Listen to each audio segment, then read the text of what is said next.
The night fell too soon, settling over the town like a held breath. It looked the same, but it felt different, watched, as if the silence itself had learned to see. At my window, I traced the patterns of condensation, my fingers resting against the cold glass.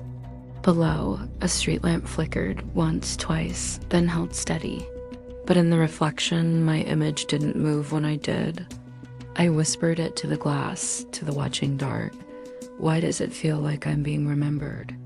In the Ashburn estate, sunlight poured through the library's tall windows. Rowan wanted it that way.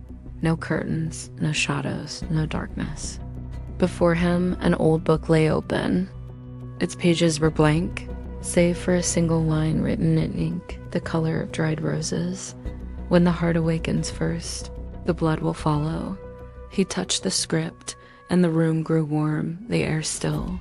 His breath caught, not in fear, but in a sudden jarring recognition. For the first time, he spoke a truth he didn't yet understand. I'm not sick. I'm late. A floorboard creaked behind him. His mother stood there, elegant, calm, perfectly human. She didn't ask what he was reading. She only said, some inherit crowns. Others inherit hunger. When Rowan turned back, the book was gone. Meanwhile, Lucien was running, not away from something, but from himself. Through the forest and the sharp morning light, every step was precise, every breath controlled. His werewolf nature wasn't roaring, it was calculating. He stopped abruptly. A low hum vibrated up from the ground beneath him, not a sound, but a pressure. He knelt, pressing his palm flat against the earth. His eyes sharpened, seeing more than the trees and the dirt. They're waking too fast, he muttered. A presence flickered behind him. His younger sister's voice was careful. You feel it around her, don't you? Lucien didn't turn. She's not part of this world. There was a pause, a quiet beat of understanding. That's why she is, his sister replied. Back at school, I volunteered to help clean out an old storage room beneath the auditorium. It was a forgotten place of stone walls, thick dust, and lost things. 3 women from the parent committee were there to help. They smiled too evenly. They moved too gracefully. As I lifted an old, tarnished brass bell, the air in the room shifted, growing heavy and still. The women froze. One of them murmured something under her breath, an instinct she couldn't control. Impossible. And then the bell rang, a single clear chime. No one had touched it, but above ground, every supernatural being in the town felt it. In the woods, Lucien stiffened mid-step. At his estate, Rowan dropped a glass, and it shattered without a sound. The bell's echo faded. The women exchanged a look I couldn't decipher. One of them bowed her head slightly, not in respect, but in recognition. In his office, the principal stood alone, facing the hidden mirror. Faint symbols glowed along its edges. He spoke to the empty room and to everything within it. The girl has rung the threshold. A reply echoed from nowhere, woven from static and shadow.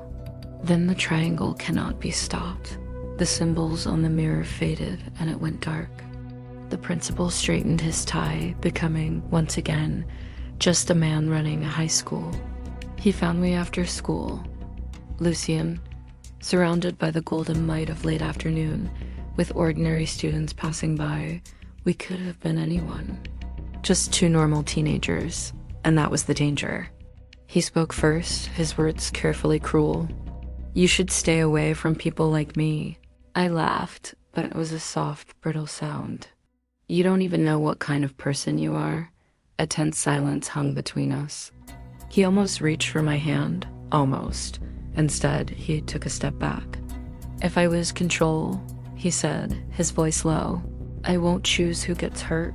My own voice was steady, but my eyes betrayed me. Maybe I don't need you to choose. We walked away from each other then, in opposite directions, both of us shaken. Both of us changed. Deep underground, far below the quiet streets and unsuspecting homes, ancient stone began to crack. Markings, long dormant, started to glow not red, not blue, but a brilliant, living gold. A voice, old and patient, and laced with a strange amusement, whispered through the earth. The werewolf guards. The vampire endures, but the girl. A long pause filled with the weight of centuries. The girl decides. Some destinies awaken quietly, and that is when they are most dangerous. Thanks for watching. Like, share, and subscribe. The story has only just begun.